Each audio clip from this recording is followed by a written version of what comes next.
I am speaking to you now, and these words were never meant for a crowd.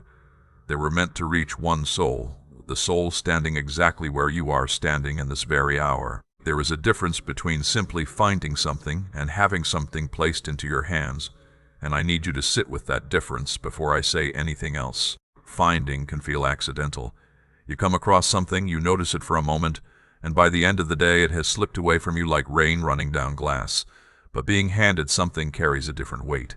Being handed something means there was an appointment attached to it, something established before you ever took your first breath. Your name is carried in a hand that is never shaken, and when what was meant for you finally reaches you, it does not simply pass over you and disappear. It settles into you, and it remains. This is that kind of moment, and you did not simply wander into this hour. I opened a door, and I have been waiting on the other side of it. Of everything competing for your attention today, all the voices and noise pulling you in different directions, you are here. You could have turned away, but you stayed, and that is not something I want you to dismiss as luck or coincidence. This is arrangement, and I am the one who arranged it. Now listen carefully, because there is something I have held back until this moment. I have been near you through all of it, through every year and every part of the road you have walked. There was something I was waiting to see in you before I could speak the words I am about to speak, and that moment has finally come. That is why I am speaking now and not on some other night. What I was waiting for was never perfection, so let that settle in you before you begin arguing with it. I was never waiting for a spotless record, or for a season when you never doubted me, never became bitter, or never said something in the darkness that you would later wish you could take back. If that had been the measure, I would still be waiting, and so would every soul who has ever loved me. I was looking for something quieter, something smaller to the eyes of the world, and yet much harder to carry. I was waiting to see whether you would refuse to completely break. And you did. You may not recognize that in yourself, because when you look back over these last years, you remember the moments when you came apart more easily than the moments when you gathered yourself and kept going. You remember the prayers that came from anger instead of holiness, the nights when your words were heavy, and the moments when you wondered where I was. But those are not the only things I saw. I saw something else. I saw it every time you got back up anyway.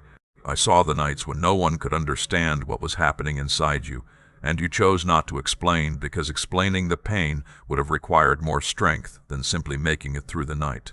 I saw the battles you fought where nobody was standing nearby to witness them, and I saw you wipe your face before walking back into the room because you did not want anyone to ask what was wrong. I saw you continue without applause, without recognition, without someone stopping to tell you that what you were doing mattered. It mattered to me. Every hidden hour mattered. Every quiet moment you endured mattered, even the ones you thought were too ordinary or too painful to count. You have carried a weight that many people would have put down years ago, and you did not always carry it beautifully. You did not always carry it with faith. There were times you carried it, while doubting, while questioning, while saying out loud that perhaps I had forgotten your name. But you carried it, and even then you did not completely turn away from me. There was still a thread between us, a small and fragile thread of faith that you thought was far too weak to mean anything, and yet it was enough for me to keep working with you. That is what I was waiting to see. I was not looking for perfect strength. I was looking at your endurance. I was not waiting for complete certainty. I was looking at your refusal to walk away. There is something stirring in your chest now, and I want you to understand what you were feeling, because you have felt it before and given it the wrong name. It is not fear. It is my nearness, like warmth beginning to move through a cold room when the fire has finally been lit. Let that warmth settle instead of fighting against it. Give yourself a moment to receive it. I know what this season has cost you, and I know how much of your day is already claimed before your feet even touch the floor in the morning. So I am not asking you for your whole lifetime in this moment.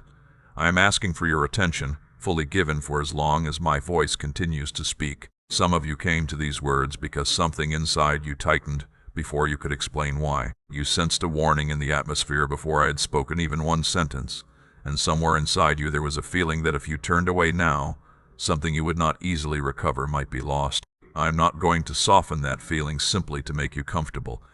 It was real, but I also will not allow you to keep carrying the picture of me. That fear is drawn across the walls of your mind. Listen closely, because this matters more than anything else I will say tonight. I am not sitting on a throne with a rod in my hand, waiting for you to turn away so I can find a reason to strike you. That is not who I am, and it has never been who I am. Not once throughout the long history of my dealings with the people I love have I been the God fear has taught you to imagine. But I am also not a father who watches his child walk directly past the one thing that could have saved them and simply shrugs, saying nothing. There is urgency in this hour, and that urgency is real. There is also a cost to ignoring it, and that is real as well. But the cost is not what you think it is. And before this night is over, I will show you what it is so clearly that you will never again allow fear to point you in the wrong direction. I am going to take you to 3 places tonight. A desert where a river was hidden inside a stone. A riverbank where an army was reduced from 32,000 to 300. Where the ones who remained were not chosen because they were the strongest, and a mountain where a man came close to hesitating his way out of the honor that carried his name. And I will tell you about 3 more of my own.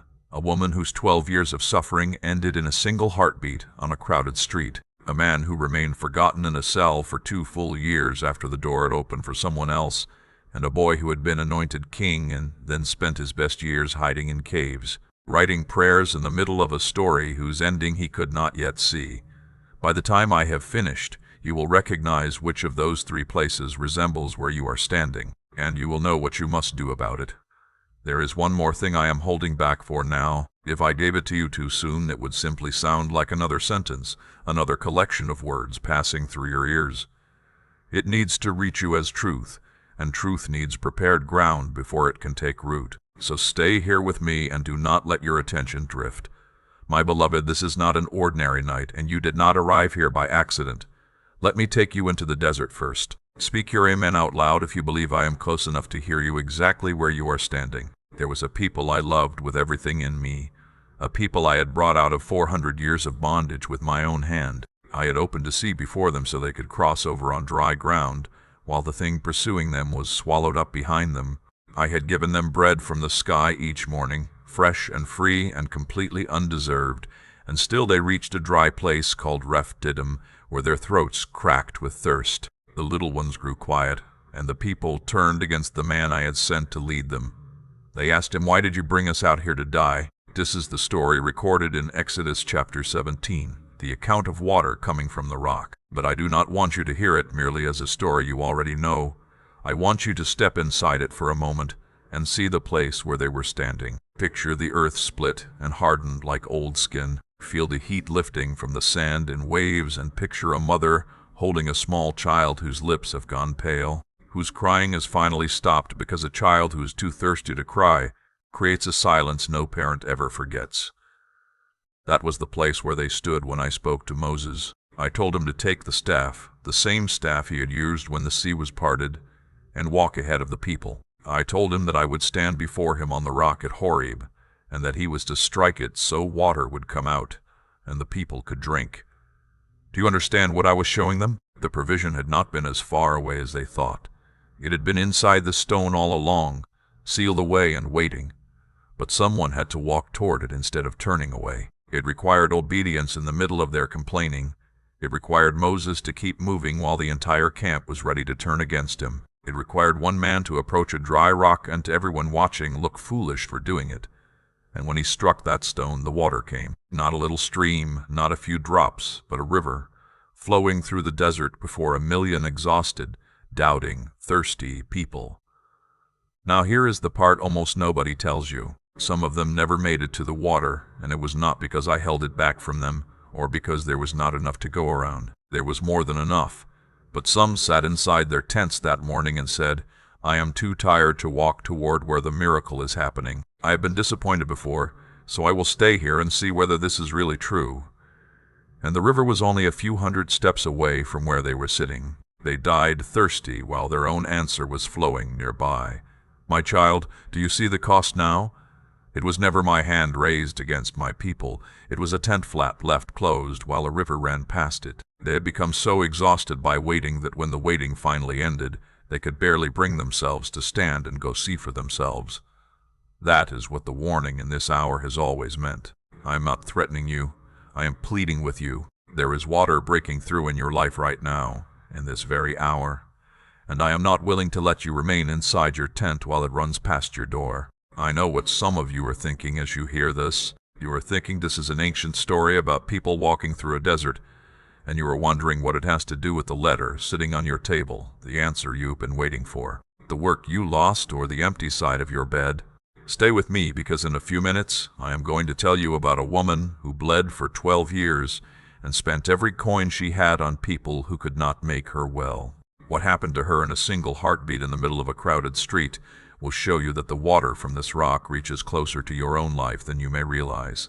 But before I take you there, I need to speak about this last stretch of your life, because I know things about you that you have never said aloud to anyone. I know about those nights when you stayed awake doing the numbers over and over in your mind, only to find that they still did not add up.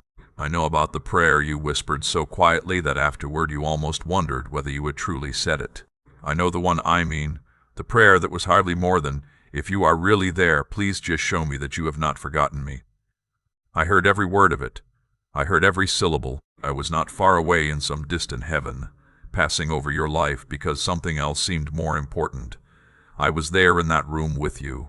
I felt the change in your breathing when you finally stopped holding back the tears, and I was closer to you than the walls surrounding you. And I want you to hear something the enemy has worked hard to hide from you.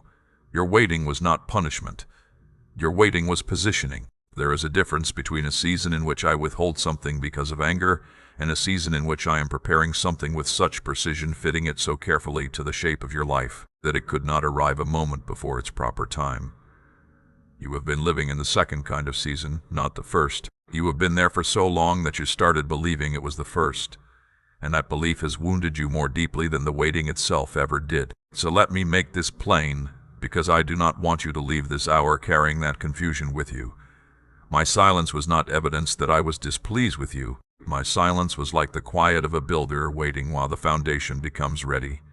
You cannot force that process to happen faster. If I had given you what you asked for in the year you first asked me, it would have entered a life that was not yet able to hold it, and you might have lost it. And that loss could have wounded you more deeply than the waiting did.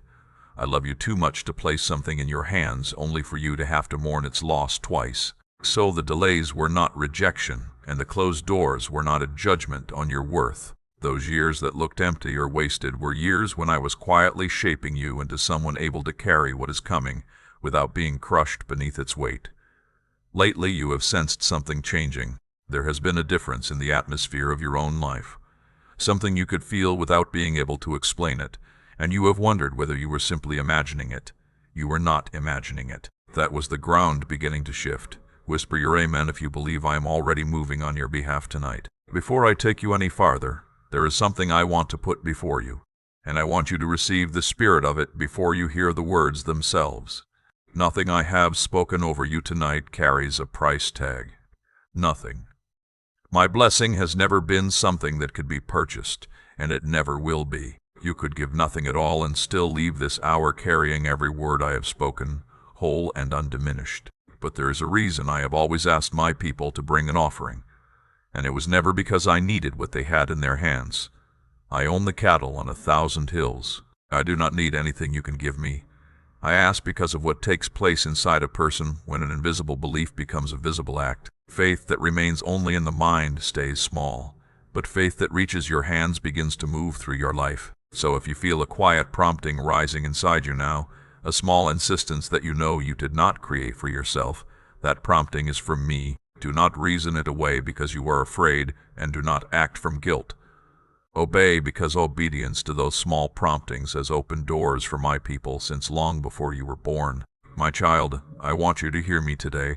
Place a portion of what you have, something that carries real weight for you, upon the altar of this work, by gold placed upon the scales of this calling. Let it be a seed planted into deep water, an offering placed upon stone instead of something you keep hidden because fear tells you to hold it back. Let it show that your trust rests in my hand to provide, and that your heart is no longer holding tightly to lack. What you release in faith does not simply disappear from your life. It moves ahead of you toward the harvest I am preparing. Now let me tell you about the woman in the crowd. You will find her in the 5th chapter of Mark, and she is given no name there, and I want you to pause over that. The account never tells you what her mother called her. It tells you what had happened to her and how long she had suffered. 12 years she bled. 12 years. You need to understand what that meant in her world, because if you miss that, you will miss why her story belongs so closely to what you are hearing. Under the law of that time, a woman in her condition was considered unclean, not sinful, but unclean. She could not enter the place of worship, and anything she sat upon became unclean, while anyone who touched her became unclean. So for 12 years, people did not touch her. Think about what that means. 12 years without an embrace. 12 years of people stepping away when she came near. 12 years of being the reason a room suddenly became quiet. She had spent everything she owned on physicians, and the account tells it without softening the truth. She had suffered greatly under many of them. She had spent everything she had, and instead of becoming better, she became worse. By then she was poor, sick, isolated, and exhausted from trying everything that seemed reasonable. That was where she was when she heard that I was passing through her town. Now listen closely to what she did, because this is the part I want you to carry with you. Somewhere deep inside herself, she formed a sentence she never said aloud to anyone. She thought, if I can only reach his clothing, I will be healed. And that was the whole prayer, and it was not polished or impressive. It was simply the desperate hope of a woman who had reached the end of herself. She did not say it in the temple, and she did not gather the right words around it. She carried that little prayer inside her chest, trembling beneath the weight of 12 years.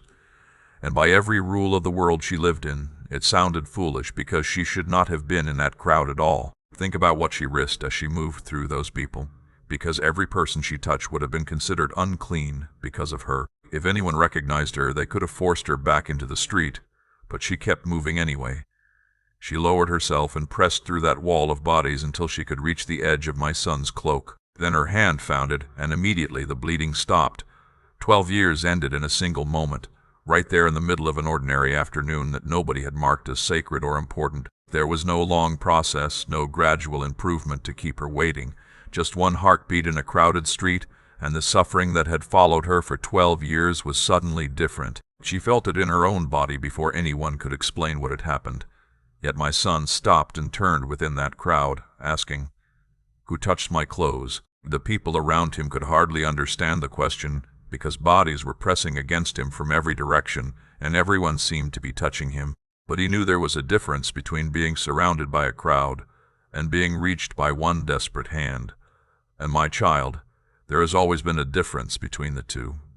She came forward shaking. The account says she approached in fear and trembling, fell before him and told him everything, the whole truth of what 12 years had held, the physicians, the money she had spent, the years without being touched, and the suffering that had only grown heavier.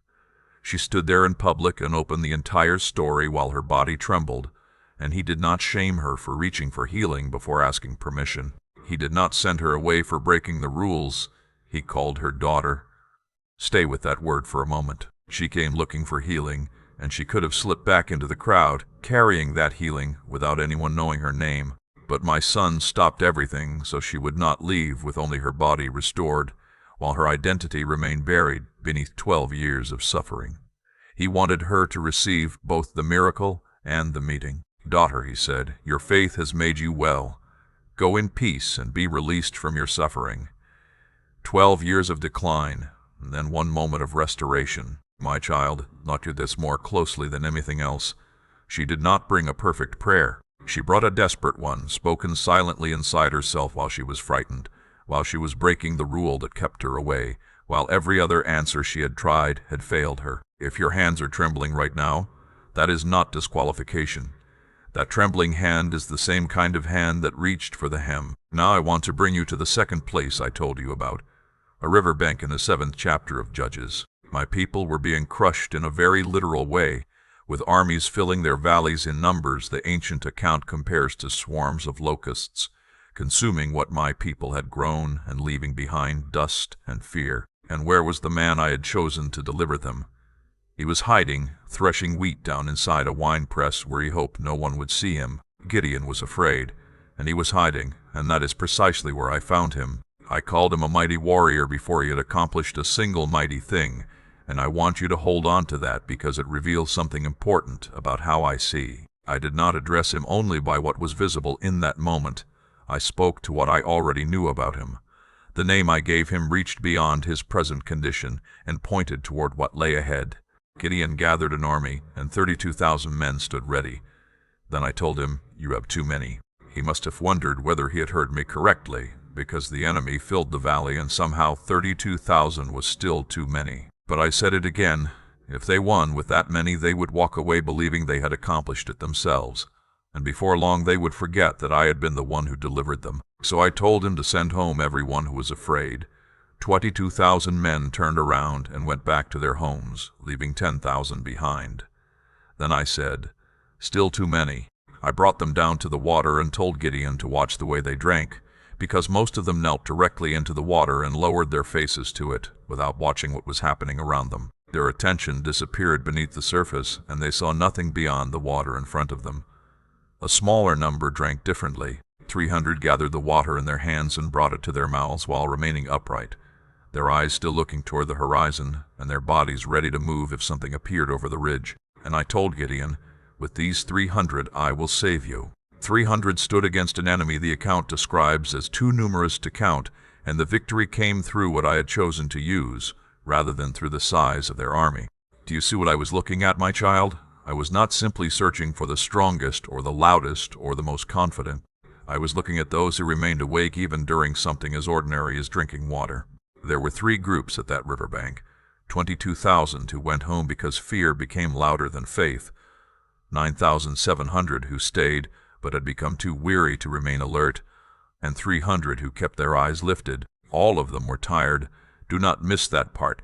Every one of them had grown weary, so the difference was not that one group possessed endless energy while the others did not. The difference was their posture, their readiness, the way they carried themselves while they were tired. That is what I have been drawing you toward throughout this hour. Not simply more strength, but a readiness to keep your eyes up while you drink from the ordinary days. Because I know what has been happening inside you. Lately your face has been drifting toward the water, not because you have chosen rebellion, but because you have been exhausted for a very long time. You have spent so long trying to make it through each day that you have begun to keep your head down, taking whatever you need simply to survive the next few hours, and the horizon has started to disappear from your sight. So I am telling you now, lift your eyes. There is something approaching beyond that ridge, and I would rather you recognize it while it is still coming than miss it, because weariness taught you to stare only at what was directly in front of you. You have been carrying a tiredness that has affected the way you look at your life, and I want you to see again. Now let me tell you about a young man named Joseph, because his answer came differently from hers. And before this hour is finished, you need to see the difference between their stories. Joseph was 17 when it began, a young man carrying dreams he did not yet know how to hold quietly. He told his brothers what he had seen in his sleep, and they hated him because of it. And one afternoon in the fields they stripped the coat from his back and dropped him into a dry pit. Then they sat nearby and ate their meal while he called to them from the darkness. And that detail matters because his suffering was happening close enough for them to hear it. They sold him for 20 pieces of silver to traders passing through, and he was carried down into Egypt at the back of a caravan. He was a young man who carried a promise from me, while also carrying the reality of a rope around his hands. And both things were true at the same time. I want you to hold on to that, because sometimes the promise and the painful circumstance exist in the same moment. In Egypt, a man named Potiphar bought him, and I was with Joseph there. Everything Joseph touched began to prosper, and little by little he rose until he was placed over the entire household. And then a woman lied about him. Joseph had done what was right, my child, and that is what I need you to hear. He chose what was honorable even though it cost him dearly, and what came afterward did not look like a reward at all. It looked like iron doors closing behind him. He had gone from the pit to the household and then to a prison, yet through every change the promise remained exactly where it had always been.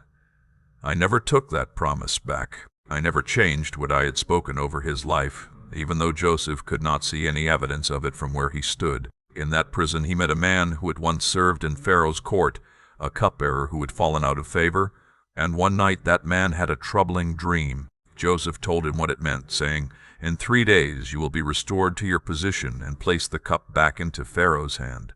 Then Joseph asked him for something very small. He said, "When things go well for you, remember me. Speak my name to Pharaoh and help me get out of this place." Everything happened just as Joseph had said, and 3 days later that man walked out of the prison. But then the account gives you one of the most painful details in the whole story. The chief cupbearer did not remember Joseph. He forgot him. 2 full years, my child. 2 more years inside that prison after the door had already opened for someone else.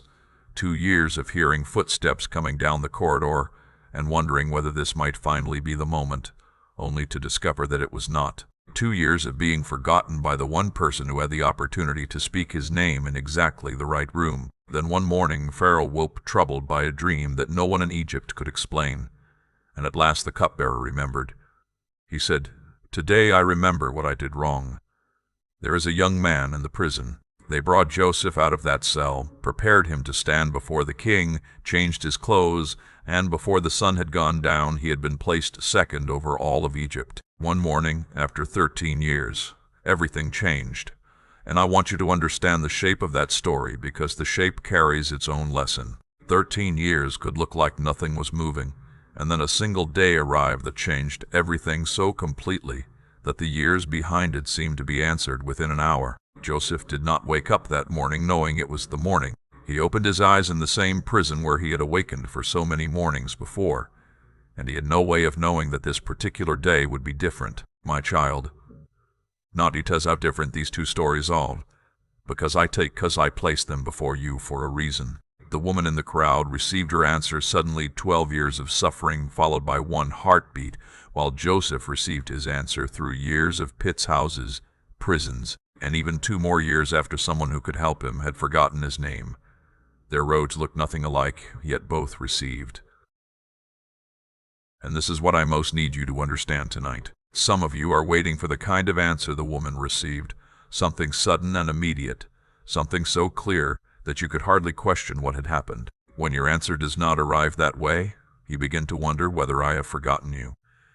You sit back down inside your tent. You stop lifting your eyes toward the horizon, and eventually you stop praying because speaking the same request into what feels like silence one more time seems heavier than you can carry. My beloved, that moment of sitting down is the falling apart I warned you about.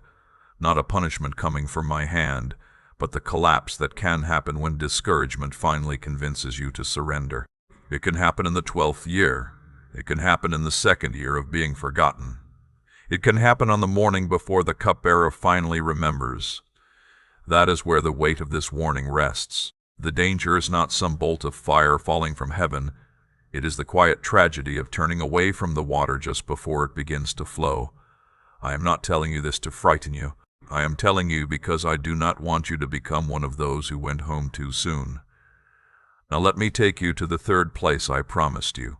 A mountain. This is in Judges chapter 4, where a Canaanite king had held my people under his power, and his commander had 900 iron chariots. Even the number of those chariots was enough to make villages tremble before the battle began. For 20 years, my people lived beneath that oppression, carrying the weight of fear for a generation. There was a woman named Deborah, a prophetess and a judge over the nation, living in a time when such a position was almost impossible for people to imagine. I placed her there deliberately because I have never been limited by the vessel people around her expected me to use. Through Deborah, I sent word to a man named Barak. I told him, "Take 10,000 men to Mount Tabor, and I will deliver the commander and his army into your hands." What happened next should make something inside you ache, because it is so familiar. Barak answered, "If you go with me, I will go. But if you do not go with me, I will not go."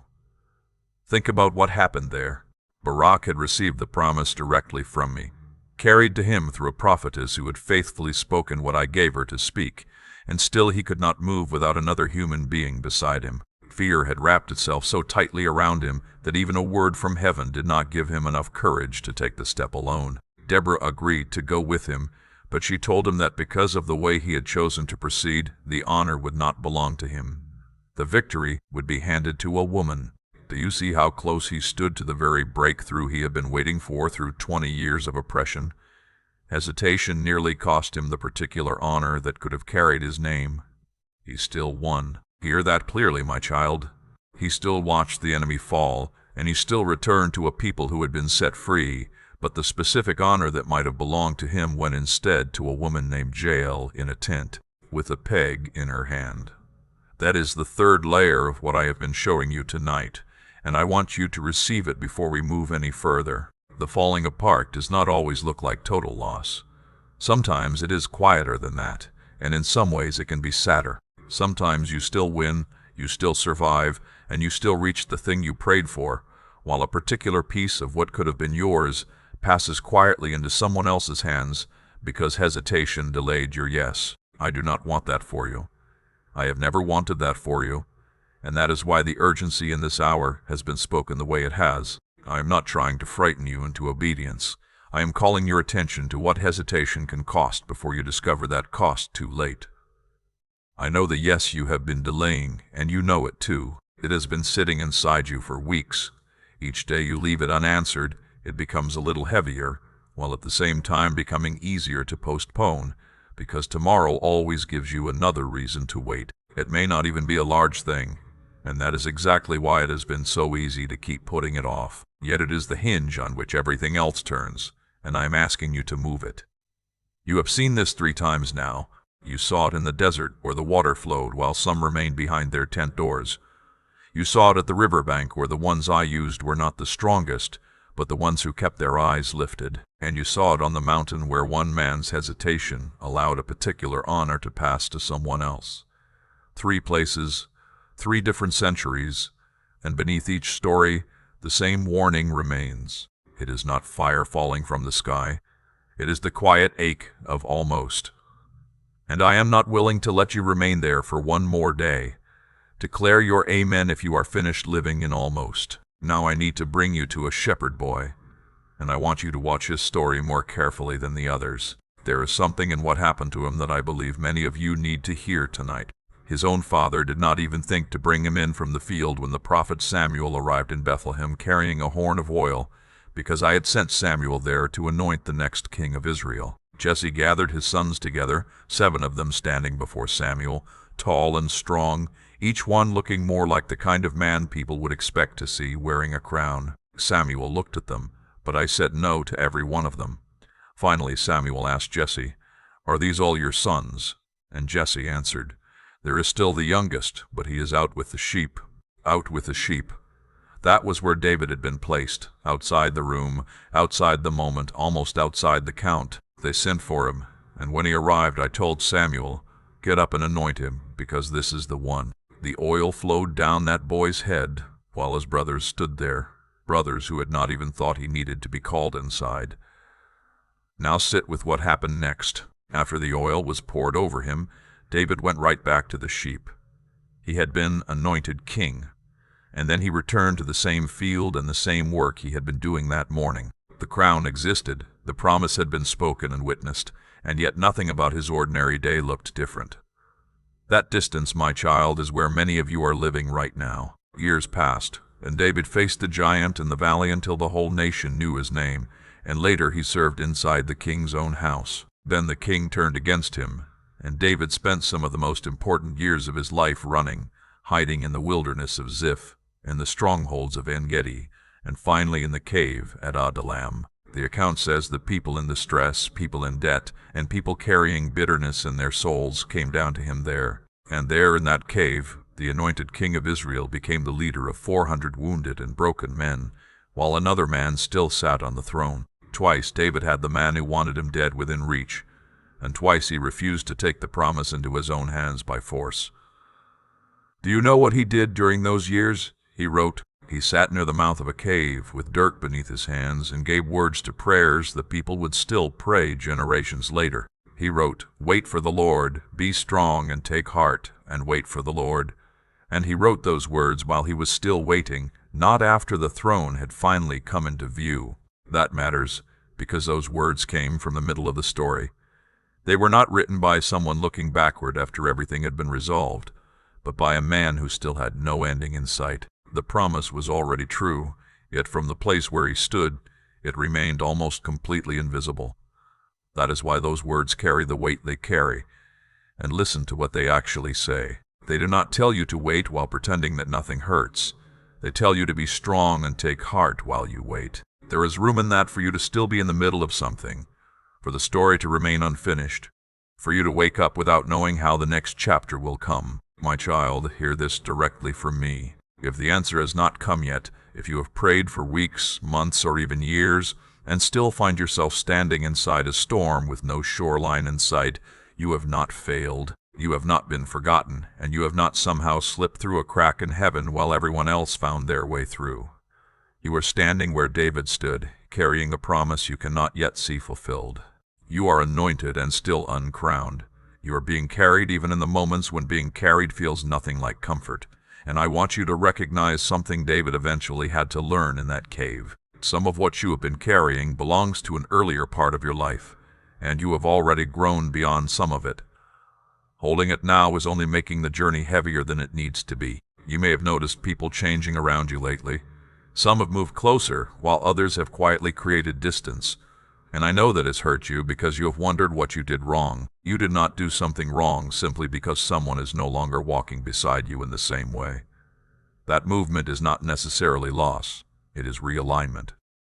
Not everyone is meant to continue with you into what comes next. So do not keep chasing what is already moving away, and do not exhaust yourself trying to force something to remain where it is naturally leaving. Let it go where it is going. There is strength in learning how to release what you once held tightly. There was a time when you held on because you were afraid, because it was familiar, or because some part of you kept hoping everything could become what it used to be. You are not standing in that same place now. You are becoming more careful with what you give of yourself.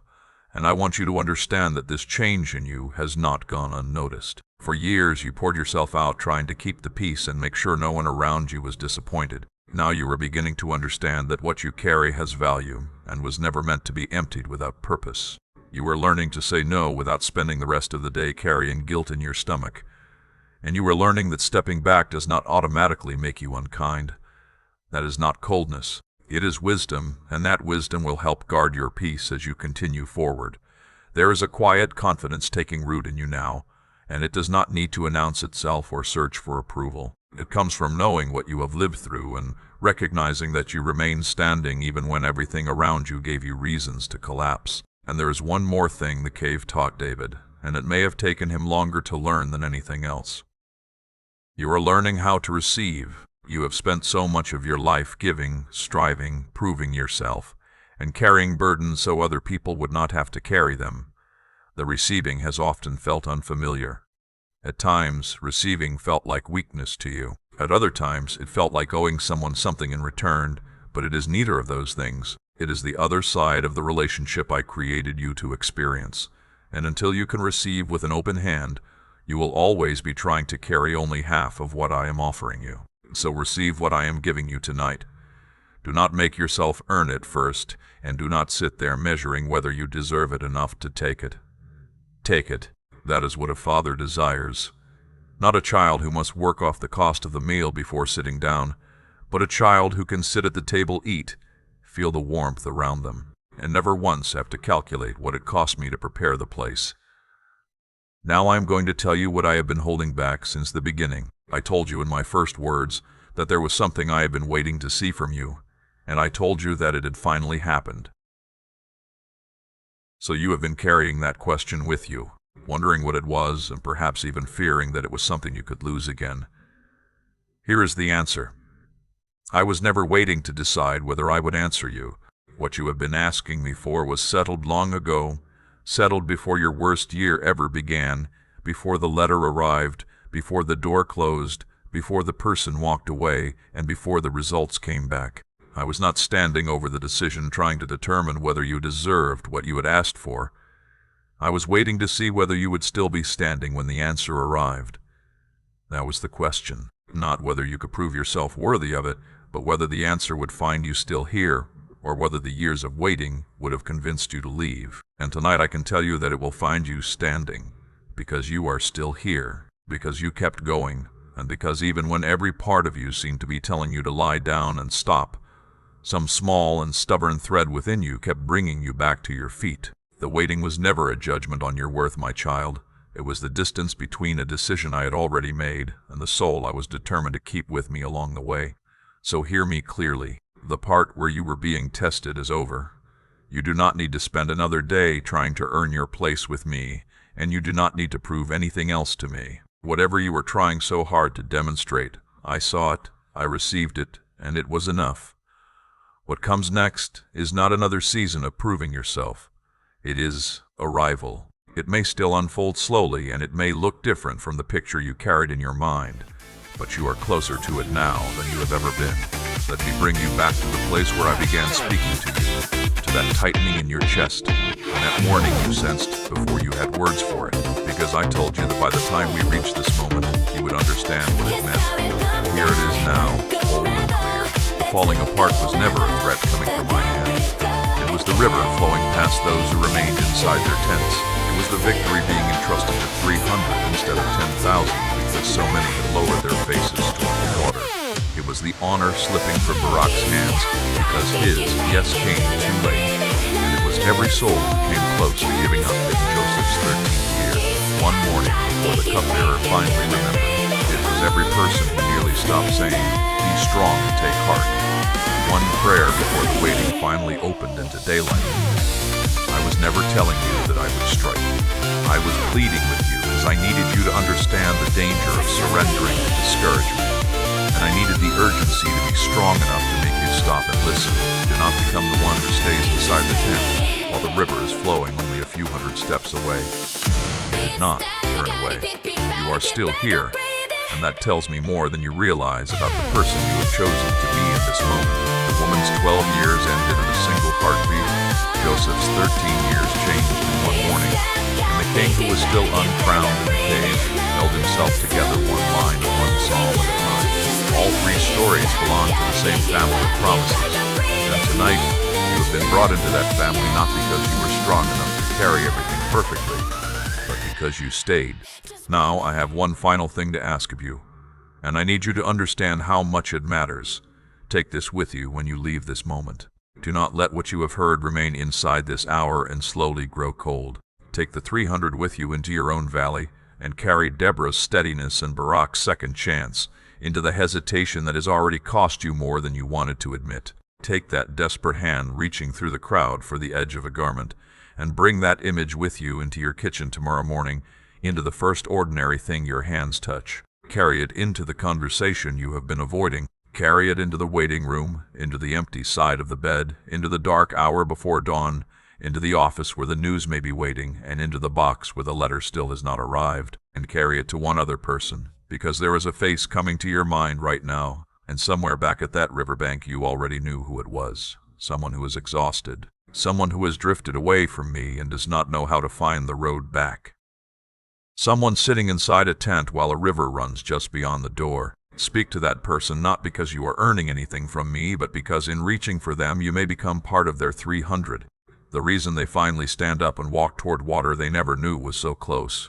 My child, I know what you carried into this hour. I know that some of you came here cracked open and thirsty, wondering whether the water was ever really there at all. I know some of you have been standing beside that water for months, wondering whether you would be counted among the 300 or sent away with the 22,000. And I know that some of you are still living in the middle of your own breaking tonight, closer to the mouth of a cave than to anyone's finished testimony. You are wondering whether you can truly be strong and take heart when the waiting has already lasted longer than you believed you could endure. To every one of you, in every one of those places, hear me now. I am not finished with you. I was never going to leave your story there. The urgency you felt tonight was never meant to frighten you into hiding or drive you into a corner. It was meant to wake you, help you rise, and send you toward the rock, instead of leaving you seated inside the tent for one more day. The water is already coming from the stone. It has been flowing all along while you have been listening. Get up, my beloved, and come drink. If you have heard my voice tonight, and you are choosing to move forward in faith rather than fear, speak your amen now, and carry that faith with you into everything tomorrow morning brings. If this message has blessed you, and you would like to support this work, you can use the QR code or the support link in the description. God bless you.